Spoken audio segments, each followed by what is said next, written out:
Land has always had cultural attachments in the Rwandan society. It has always been held under customary tenure.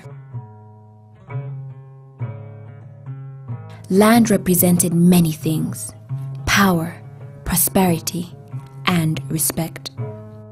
However, Rwanda never had a clear land policy, and so consequently, as the years went by, the population growth and the lack of proper land management strategies caused a significant misuse of land.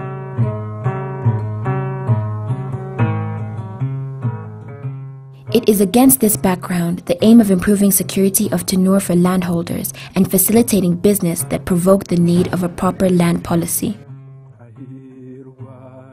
The government of Rwanda, in its pursuit of a sustainable development policy, initiated and implemented land reform programs aimed at responding to these issues. If you look at the major national development documents that we have, both the Vision 2020 and the EDPRS, they identify land as one of the critical resources this country has to help its international development. Given its limited nature, it was imperative that we put in place a program that will ensure its efficient and effective utilization. So the land reform program was basically aimed at ensuring the limited but critically important land resource we have is well managed. We put in place systems and institutions that are able to ensure that we achieve maximum productivity from the land resource. So lots of things have been done, but the main objective is really to ensure the land resource helps us in propelling us in our national development agenda. Some of the main components that constitute this broad land reform program include the establishment of the National Land Policy and the Organic Land Law, which are documents that determine the use and management of land in Rwanda. Land registration is a crucial part of this process, as it acts as a cornerstone for this reform. Land registration is one of the two major programs that we have under the National Land Reform Program. And as many Rwandans might know, it's really very, very critical that we ensure tenure security for people who hold land before we can get the benefits that come from it. Because we believe that once people are assured of security of tenure, then they are likely to invest more on their land, thereby increasing productivity of the already limited resources that we have. But we also think that once they own this land, they have title to it, they can care about it more. So we want to engender optimal and sustainable use of this land. Critically, we also believe that registering land will help us reduce or perhaps eventually eliminate the rampant conflicts that people have on land. Because today there are lots of conflicts over boundaries, conflicts over ownership, and this is because we don't have a reliable national register. So once we have this, we can be sure that people won't be experiencing those problems anymore. Due to the magnitude of the work, it was imperative for the government of Rwanda to establish an institutional framework that would implement the envisaged land reform program. It is in this regard that the National Land Center, NLC, and the Office of the Register of Land Titles, ORLT, and others were created. As an emerging institution, NLC and ORLT needed to be supported in order to achieve their goals. The government of Rwanda and ICF through RICP provided funds, equipment, and contracted Cadastre International, which is a mapping and land registration agency from the Netherlands, to provide various services to the Office of Register of Land Titles and give technical support in the digitization of the land registry. Besides the various trainings and study tours that were provided to various staff of the ORLT, Cadastre designed, developed, and implemented a Land Administration Information System, LICE, that was completed on the 31st of December 2010. LICE stands for Land Administration Information System. It's a database used in land registration to help deal with daily land transactions. At the same time, within the LICE, there is a land registry, which is a digital archive, I would call it a digital archive, of certificate issued to different land holders. So It's a role-based system, as you can see. We've got various roles which are performed by different individuals. Some of the roles are performed by people who have legal responsibility and legal authority of doing that.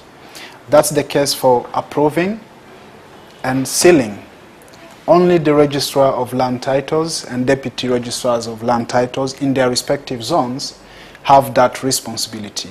So the professional in charge of land registration will book the application into the database, will accept it if the application fulfills all the requirements depending on the service required, but also the professional will process the dossier.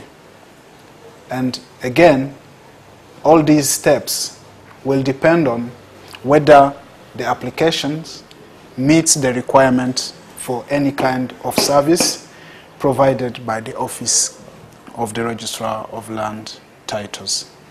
So different people have been trained to use this system. These include the professionals who will be performing these technical tasks, but also the registrars have been actually informed about their role and how they will be using that database in performing their legal responsibilities to do with various land-related transactions.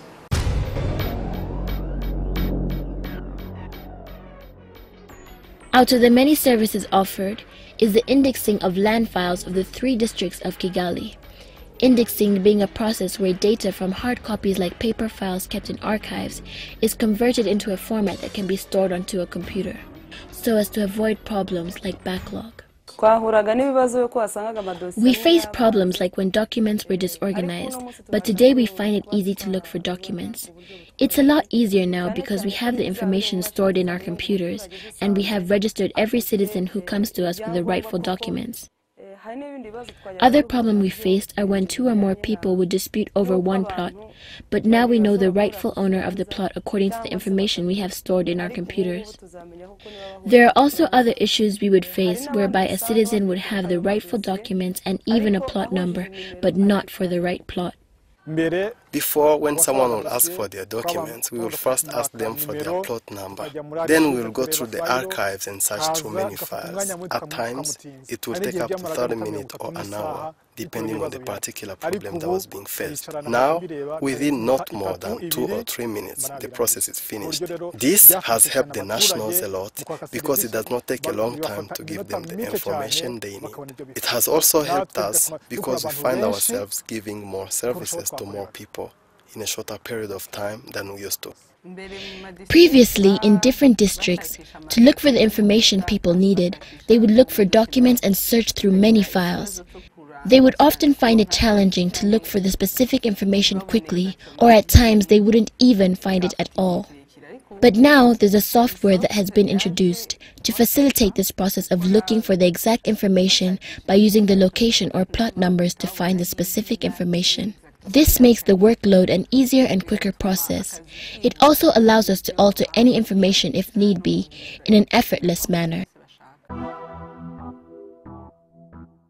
The advanced technology of digitization of the land registry system called LICE calls for qualified personnel. It is with this line of reasoning that training is essential. The NLC is establishing a team that will maneuver this system by providing knowledge through intensive training. Although LICE is a standalone database, it relies on data provided by the Land Tenure Regularization Support System, LTRSS, which is another database used to record and issue land documents from the adjudication process. This system is easy for us to understand because it is based on land laws, and we find that all it's composed of is procedures.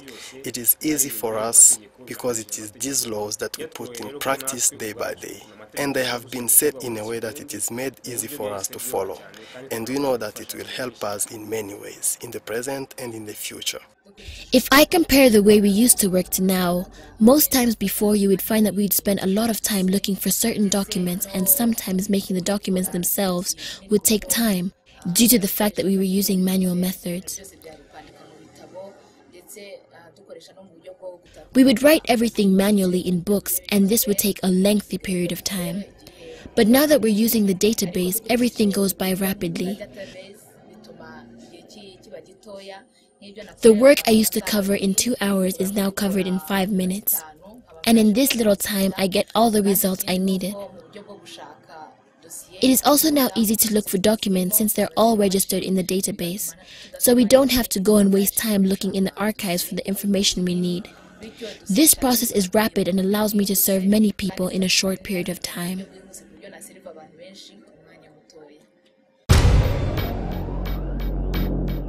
Rwanda is racing towards the year 2020, rolling on the wheels of health, justice, commerce, and ICT through the land of 1,000 hills, land being a major factor of its vision.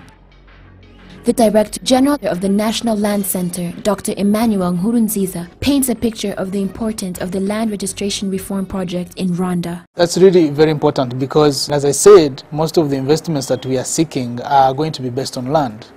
But if we don't know where that land is, how to access it, and make its access easy, then we won't be able to attract these investors. So this program was basically aimed at putting in place procedures, systems, and structures that are able to make sure that the land we have is well registered, well managed, so that if an investor comes, they spend as little as possible on getting the information they need to invest. So the cadastre project has been very critical in building capacity of the Office of the Registrar of Land Titles, as well as developing this important land administration information system, because we hope going forward we can move from analog transactions to more digital transactions that will speed up our processes and be more accessible to a wider audience.